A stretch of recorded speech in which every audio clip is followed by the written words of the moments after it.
The fallen idol, the fallen idol. For once in a murder mystery, the butler didn't do it. Spoilers. Hello there, CriterioNate here, back at you again. A 2 for 2 Tuesday.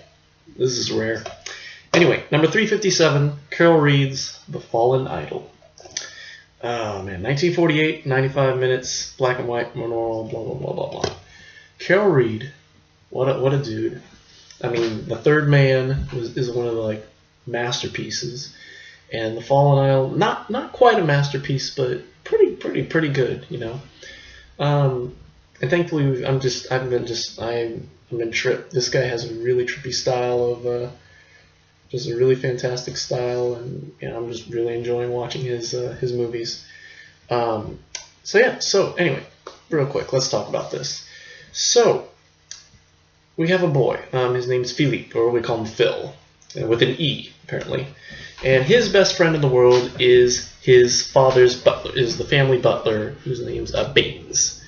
And Baines tells Phil all these fantastic stories about, I've been to Africa and all this stuff, and he shot all these animals and went hunting, and this famous hunter, and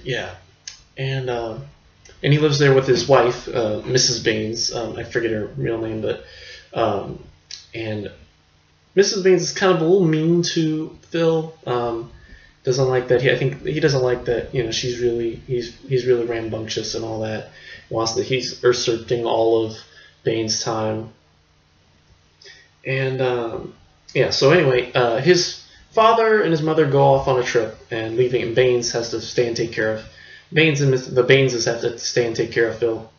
And so one day, Baines goes into town, and Phil follows him to this pub because he sees, and the bartender won't let him in, but he sees him there, and Baines is with another woman. Baines tells Phil that this woman is his niece, when in reality that Baines actually has a lover, and they're trying to get together, but their love is kind of, he can't get away from his wife, basically. And so he makes up for this by ends up taking, and so eventually Mrs. Baines starts to get really suspicious, and so anyway, and then at one point he and Baines, the niece, who's Baines, the other woman whose name I can't remember, and Phil all go to the zoo, spend the day together. Then they go back to their place to play hide and seek, and Mrs. Baines leaves a telegram saying that he went away to my mother's house. I won't be back for 2 days or something. So they're going. While they're playing, Mrs. Baines comes back. I guess she sent the telegram to trap them, and Mrs. Baines finds out, and she gets into a shouting match with Baines, and they all they're kind of fighting throughout the movie, and Phil witnesses all their fighting, and at one point there's a bit of a struggle, and Phil gets on the fire escape and sees Mrs. Baines fall, and she ends up falling to her death. She ends up tripping backwards.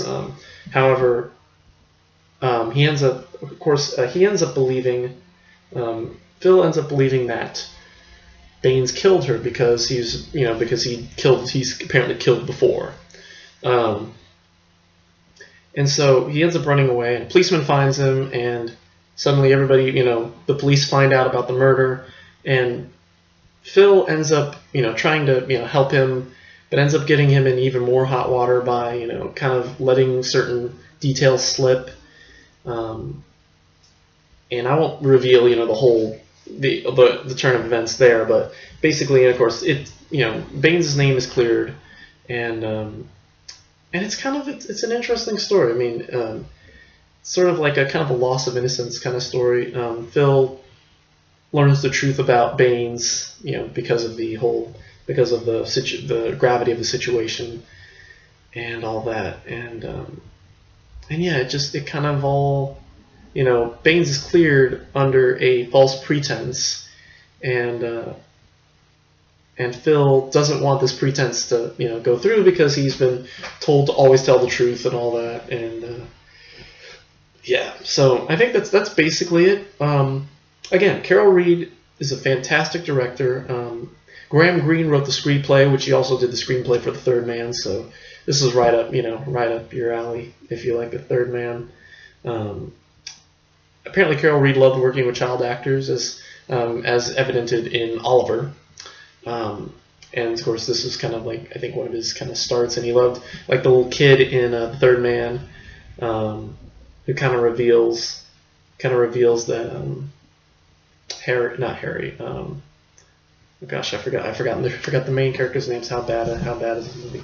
Oh, I love this movie. What are their names? I don't know. So anyway, Fallen Idol, fantastic Reed work. A very, very interesting study on murder and, again, childhood and what we're led to believe when we're a child, and how we look up to people and all that stuff. I'm giving it an A. Fantastic movie. Of course, there's only one problem. It's out of print. And you know why? Because Studio Canal fucking suck. Studio Canal are horrendous. They took all their movies back and just left Criterion high and dry. So F you, Studio Canal. Anyway, Fallen Idol, A.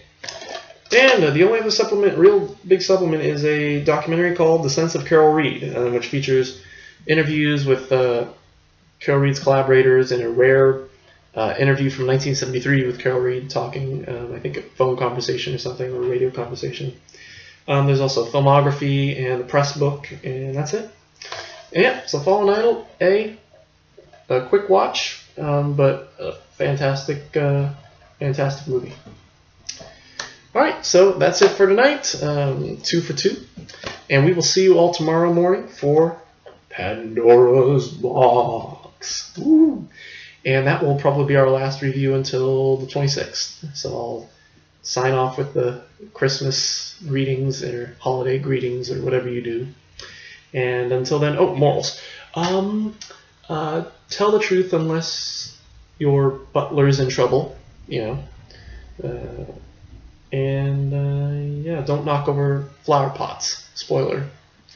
Anyway, that's it for me. Thank you for watching. We'll see you tomorrow for Pandora's Box. And until then, goodbye.